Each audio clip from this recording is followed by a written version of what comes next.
देखिए, समाज में एक प्रकार के लोग नहीं होते। अलग अलग प्रकार के लोग, अलग अलग धंधा करने वाले लोग, अलग अलग रोजगार करने वाले लोग होते हैं। पत्रकार भी बौद्धिक जगत का काम करने वाले व्यक्ति हैं।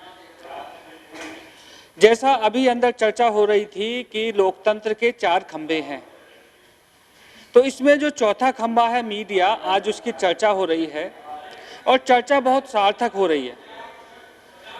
मीडिया जगत से जुड़े लोग आज विभिन्न प्रकार की समस्याओं से जूझ रहे हैं। एक तरफ मीडिया हाउसेस हैं, उनकी अपनी मजबूरियां हैं, उनका अपना एक अर्थशास्त्र है। उनकी मजबूरी ये है कि अगर हम 25 रुपए का अखबार पढ़ते हैं और उसको वो 5 रुपए का बेचते हैं तो 20 रुपए कहाँ से आएंगे। साथ ही साथ इन अखबारों में काम करने वाले, इन मीडिया चैनल्स में काम करने वाले बौद्धिक रूप से बड़े मजबूत पत्रकार होते हैं। उनके अपने घर हैं, उनके परिवार हैं, उनके बच्चे हैं और वो अपने बच्चे सरकारी स्कूलों में नहीं पढ़ा सकते और उनके अपने माता पिता का इलाज सरकारी अस्पताल में नहीं करा सकते। उनको भी ये जो खुली अर्थव्यवस्था है, जिसको एलपीजी एरा कहते हैं, इसमें अपने बच्चों को कॉन्वेंट स्कूल में पढ़ाना पड़ेगा, किसी पब्लिक स्कूल में पढ़ाना पड़ेगा और अपने पिता का, अपने माता का इलाज किसी प्राइवेट अस्पताल में, अच्छे अस्पताल में कराना पड़ेगा, जहां पर उनको महंगे इलाज और महंगी दवाई खरीदनी पड़ेगी। तो आज 2 पार्टों के बीच में आज के पत्रकार पिस गए हैं। यही दर्द आज इस मीडिया कॉन्क्लेव में हो रहा है। इस दर्द को समझा जा रहा है और इसमें माननीय सांसद जी ने एक रास्ता निकालने की कोशिश की है।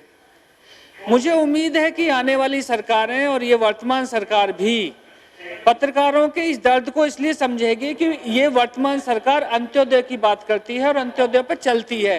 वर्तमान सरकार की सारी नीतियां अंत्योदय आधारित हैं। देखने में ये आया है कोरोना काल में भी कि मजदूरों के खाते में तो 1000 रुपये पहुंच गए, लेकिन 2500-3000 रुपये पेंशन पाने वाले पत्रकार के खाते में कुछ नहीं पहुंचा। तो ये उम्मीद की जाती है कि वर्तमान सरकार इस बात को समझेगी और पत्रकारों के दर्द को समझेगी। एक तो उनकी पेंशन कम है और ऊपर से उनकी सुविधाएं नहीं है। और पत्रकारों के साथ साथ ये भी चर्चा अंदर हुई कि भाई किस दिशा में पत्रकारों को लिखना चाहिए।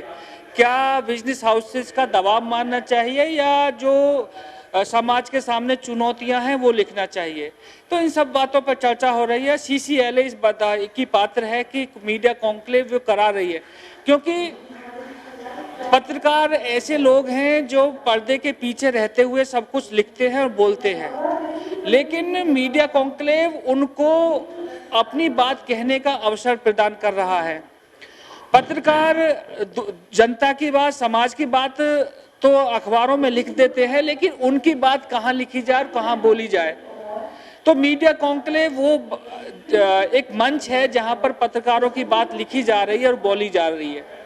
तो सीसीएलए इस बधाई का पात्र है। सीसीएलए की पूरी टीम को मैं शुभकामनाएं देता हूं और बधाई देता हूं और ये उम्मीद करता हूं कि मीडिया कॉन्क्लेव कम से कम वर्ष में एक बार करते रहें।